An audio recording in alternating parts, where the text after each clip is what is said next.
My dear scholars, my dear researchers,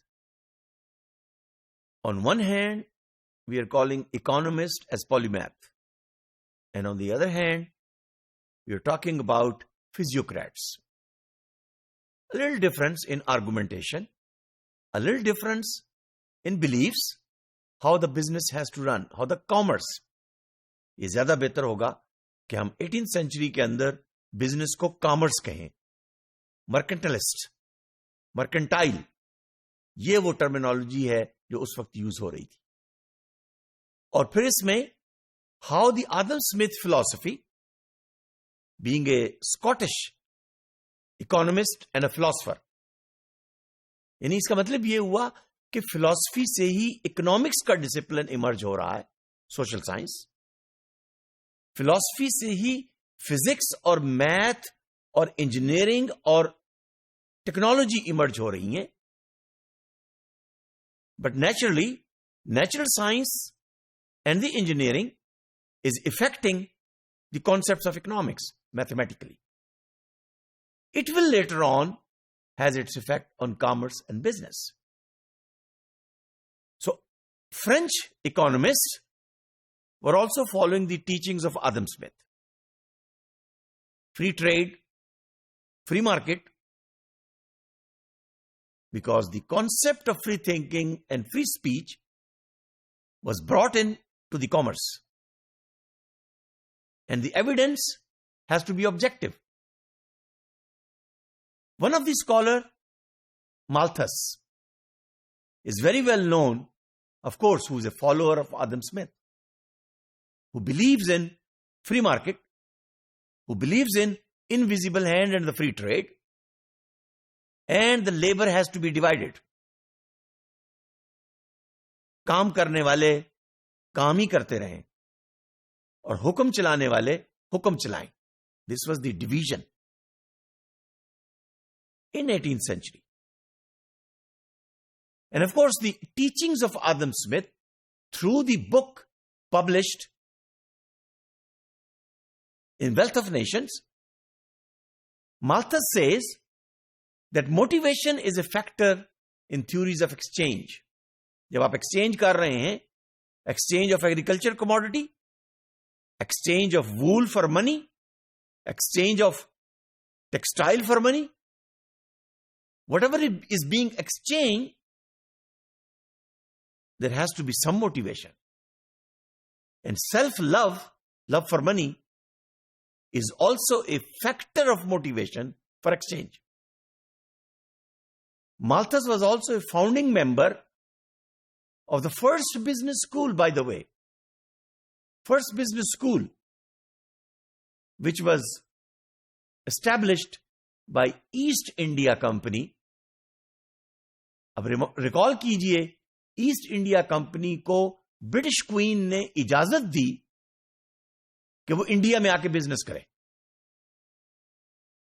तो east India company ने जो पहला बिजनेस स्कूल एस्टैब्लिश किया अपने स्टाफ को ट्रेनिंग देने के लिए, आदम स्मिथ की फिलॉसफी की बेस पर कि how the free market and free trade and exchange has to be motivated, and listen to his trainings which were being given to the managers of the East India Company.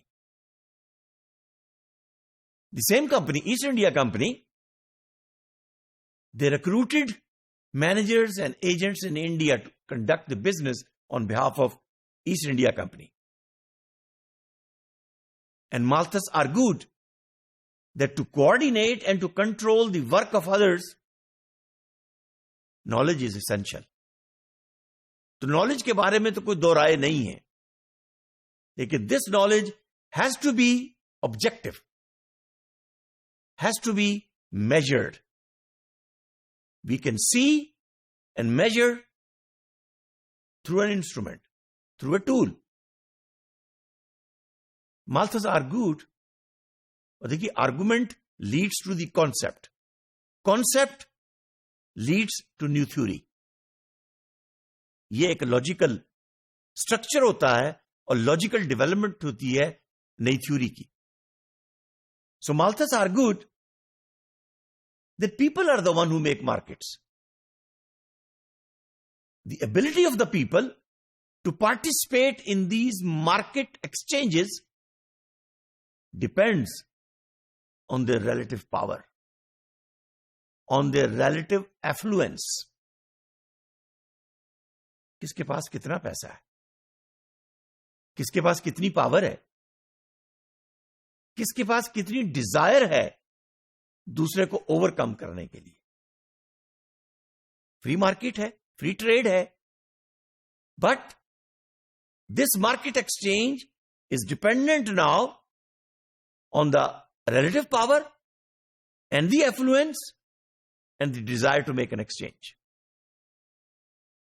फर्ज कीजिए मैं monopoly में believe करता हूं, मेरे पास पैसा भी है, एफ्लुएंट भी मैं हूं, लेकिन मैं फिलहाल मार्केट एक्सचेंज में बिलीव नहीं कर रहा. Okay, so I will keep on holding the stock. Let the price go up. Bring in the concept of demand and supply. Price खुद ब खुद ऊपर चली जाएगी. ये इकोनॉमिक्स का उसूल है. ये वो कॉन्सेप्ट थे जो आदम स्मिथ की philosophy, political economy, economic principles ने जनरेट किए.